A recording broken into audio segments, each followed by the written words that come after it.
A lot of people have been wondering why Joe Biden, a three-time failed primary candidate with numerous problems, baggage, suddenly found himself as the Democratic frontrunner, despite, of course, Bernie Sanders prior to Super Tuesday looking like he could run away with the entire contest. Well, the answer from the establishment is that, well, obviously, black voters they rejected Bernie Sanders because of numerous reasons. I mean, take your pick. He's not a party player. He's not a team player. He can't. He doesn't do well against Trump. Whatever reasons, right? That they come up with, and they've came up with quite a lot. Now, I think they're all preposterous. Bernie Sanders has always had a significant lead over Donald Trump, for example, when it comes to polling, and his policies are actually really popular with the American people. Even some of these people who are never Bernie claim to love his policies. Well, then what's the problem? Well, I'm going to get into that. So now, this is an article in the New York Times, right? And these self-described never Bernie Democrats really expose the reason why they could never vote for Bernie Sanders. Now, spoiler alert, it had nothing to do with actually beating Donald Trump. It had everything to do with Bernie just, being unpalatable to them. One voter that was profiled, Jane King. Now, Jane King is a very old person. She's 70 years old, and she's a financial investor from Boston. Now, she says, well, I'm progressive, right? I'm progressive, so that's why I supported Elizabeth Warren, right? Now, Warren eventually faded. And so she thought about going to Bloomberg, which to me makes absolutely no sense because if you actually listen to the substance of their debate, Elizabeth Warren did not agree at all with Bloomberg, at all. Nonetheless, she thought, well, maybe I'll go to Bloomberg. Maybe I'll go to Biden. Well, why not Bernie Sanders? I mean, if your first choice was Elizabeth Warren, who had progressive policies as close to Bernie Sanders as you could get, right? Well, then why not go for Bernie Sanders? Well, she told the Times that instead of going for Bernie Sanders, she was, quote, willing to do whatever was necessary just to stop Senator Bernie Sanders from becoming the Democratic nominee. Quote, I didn't want Bernie to beat Elizabeth in her own backyard, but then it became much more complicated. Well, how much more complicated?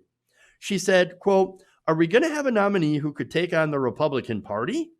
We have to stop Bernie. Well, but that doesn't make sense. Bernie Sanders is more than able to take on Donald Trump and the Republican Party and win. And the reason I say that, and I know it blows establishment minds, right? But when you have a fake populist versus a real populist, generally the real populist tends to win, right? Especially now when the game has changed, when the entire playing field is different because we're facing a global pandemic and we're the only country in the world that doesn't have universal health care. So that's the problem, right? So now, here's the thing. Everybody says, oh, only an establishment moderate can take on Donald Trump. That's why we chose Joe Biden. Because he was the strongest, right? But that's actually wrong. In reality, and it's spelled out in the piece, right? It says, beyond ideology, race, and turnout, a chief reason for Mr. Biden's success has little to do with his candidacy. He became a vehicle for Democrats like Ms. King, who were supporting other candidates but found the prospect of Mr. Sanders and his calls for political revolution so distasteful that they put aside misgivings about Mr. Biden and backed him instead. So understand, right? It's not about his policies, right? It's not about him being too far left, right? And that's the constant refrain. He's too far left. He's too far of a leftist.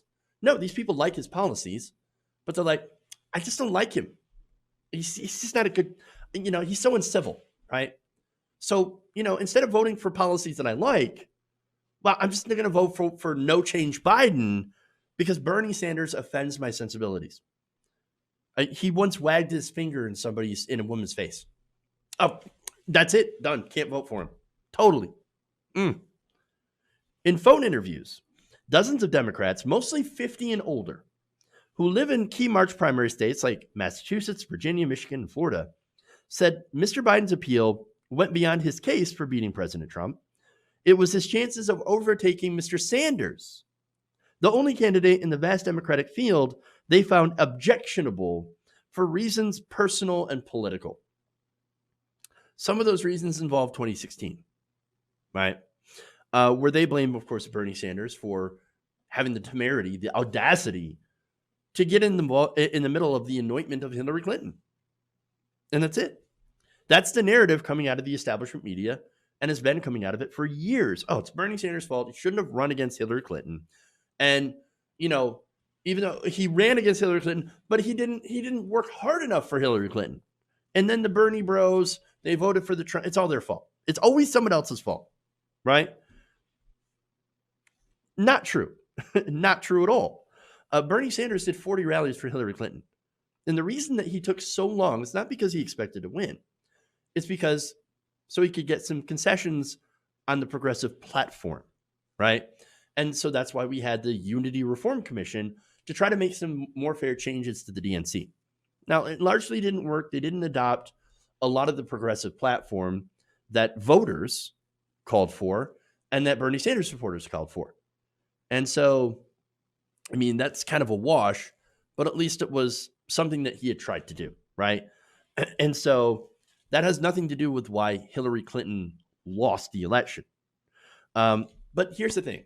A lot of these voters, what they have in common is they watch a lot of mainstream news, a lot of MSNBC and CNN, where constantly you hear those same arguments being regurgitated.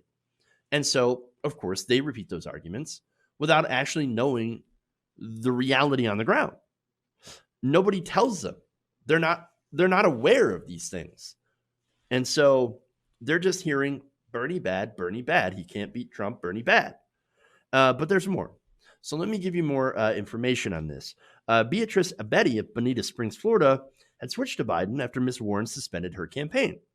Viewing Mr. Sanders as a general election risk, Ms. Abedi, 69, an author and former professor, said centrist Republicans she thought were critical to an electoral college victory saw Mr. Sanders as a fringe leftist, even if she supported his policy.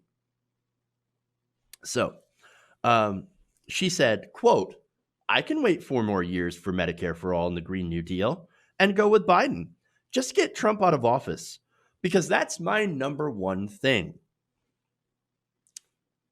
So that frustrates me, right?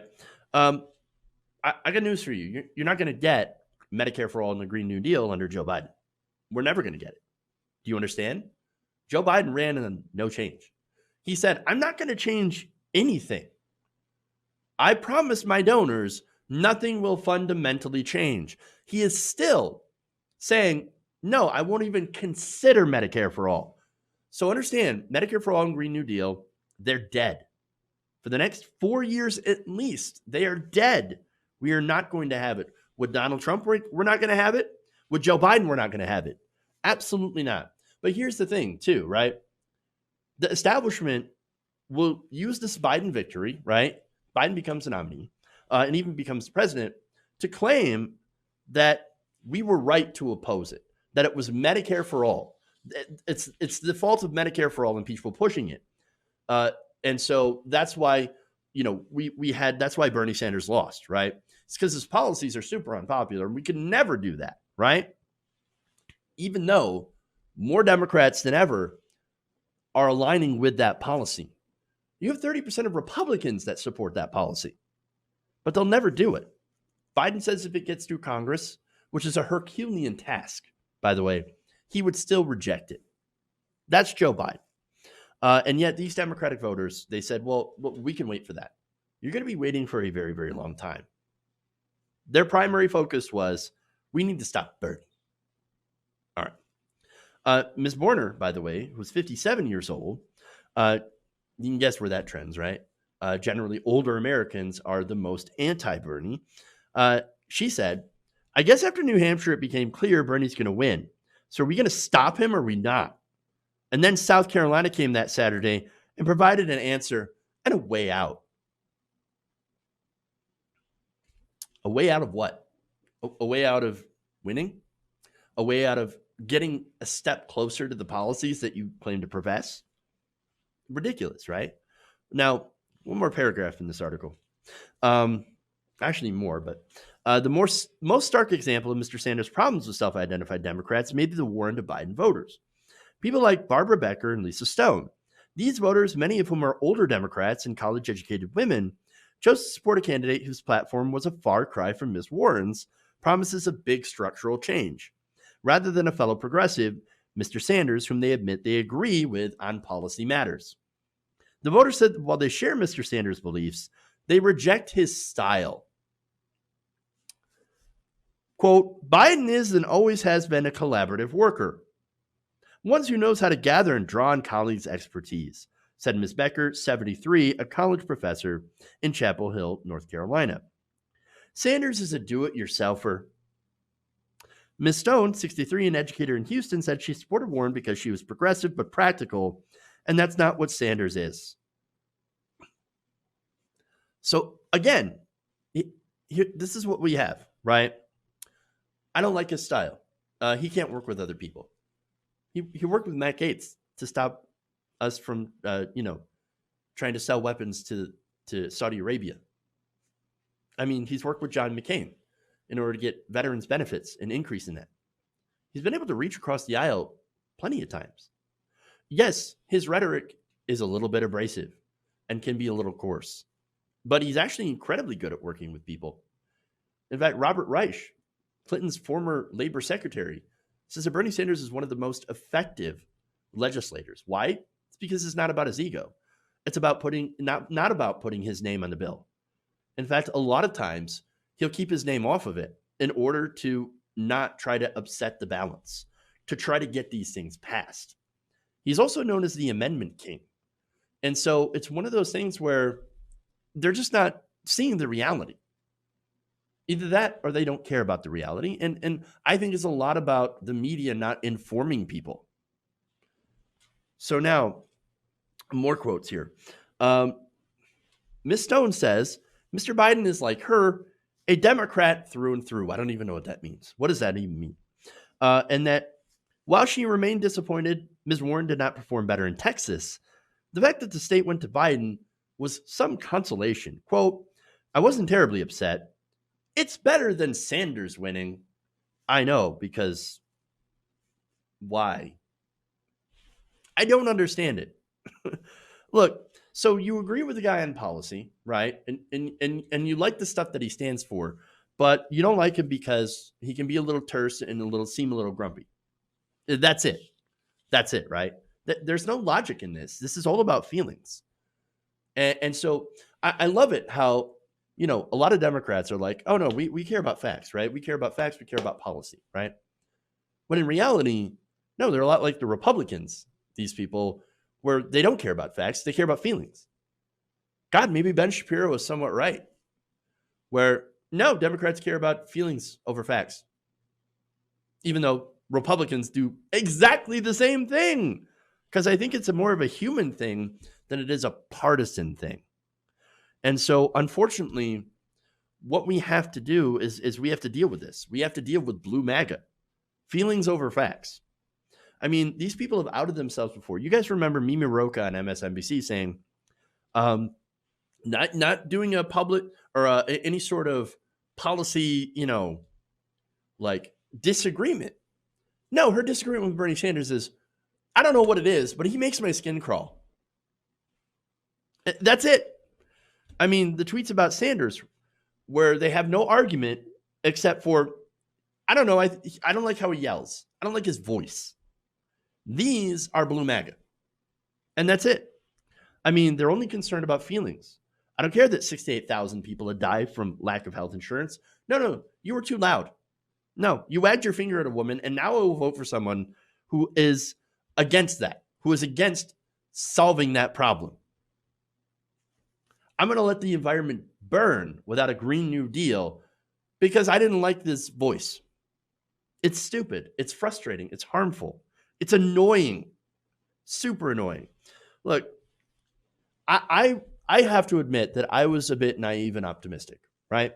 So I thought people, hey man, look, if you just explain the policies that he's in favor of, then you would get people to vote for him, and they would vote for people with the best policy. I was wrong. Oh, 100%. Way too naive and optimistic. I know that now. People don't work that way. Turns out they can see somebody with the best policies that will help them and go, yeah, no, his hair is a little too rumpled. I'm going to go with a guy that isn't going to help me. I'm going to go to the guy that, is part of the people eating or the tigers eating people party, because he seems like a charismatic fella. It's like voting for that guy in the Tiger documentary, Tiger King. That's what that is. And this is a problem, right? And look, so many young people, and by the way, a lot of young people don't operate in this way, right? They're out there, working hard because they do believe in these policies.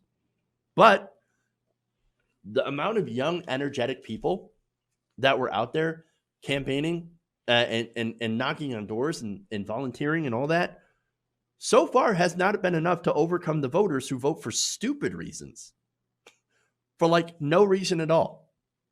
Like, I don't know. I liked him because he's not Bernie Sanders, because Bernie Sanders yells too much. I mean, it's ridiculous. Ridiculous. It's the feelings over facts voters. Blue MAGA. And so I am hoping, though, that maybe since we have a pandemic, that people have changed. But it still might be too late. We might end up with someone who offers no change as the nominee, or get 4 more years of Donald Trump. And so, look, I'm not saying Bernie Sanders is completely blameless on this one, right? So you can blame Bernie Sanders for not reaching out to these voters, to what I call the blue MAGA or the Fifi's voters, right? They only care about appearance, not substance. But look, you still could reach out to them, I guess. I mean, the article itself said, well, look, Bernie Sanders could have sat down and had lunches with people like James Clyburn, right? And not gotten his endorsement still, right? Because there's no way. But at least it wouldn't have been openly antagonistic. And so you have to go and you have to kiss a bunch of ass for your colleagues if you want them to not come out and say, this guy's a horrible person. So that's what this is, right? So this is all about feelings. This has nothing to do with policy. This has nothing to do with actually doing the right thing. No, it's about ego. It's about feelings. And that's really it. Oh, you didn't reach out to me enough, or you didn't try to wine and dine me enough, so you're not going to get my endorsement. That's how this shit works. That's how it works. And it's disgusting. It's frustrating. But that's what it is, unfortunately. And so I guess now we know this. Now we know how disgusting and vain politics really is. So I guess what we do is we play the system to our advantage. All right. You want to be a Fifi's voters. All right. Well, let's figure out how to use that to our advantage so that we can actually help people. And that should be the whole purpose. That should be the whole point, right? Bernie Sanders, he himself was naive because he thought, look, I'm just out there trying to help people by getting good policy. So I'm going to do that. I'm going to go out there and I'm going to do that. Well, apparently that is stupid politics today. And so I love Bernie Sanders, and I vote for him in a second. I did here. But he does play stupid politics. It's stupid because it's too honest. He's too honest for our system. He's too good for our system. And so, I don't know. Maybe it's up to us progressives to start playing dirty. In order to do the right thing, we've got to do the wrong thing. I don't know, man. I'm just thinking out loud here, but it's sad. And so this entire primary has been a gigantic eye-opener for me on how things really, really do work. How malicious on purpose the media actually is, because that's one of the big problems, right? And the fact that so many voters don't care about substance at all. And I guess the next question is, how do you reach those people who don't care about substance? Hey guys, hopefully you enjoyed that free video. Now I'm going to have to ask you a favor. between the demonetization and the YouTube algorithm messing around with view counts, etc., we're having a hard time adjusting to the new YouTube reality, which is where you guys come in.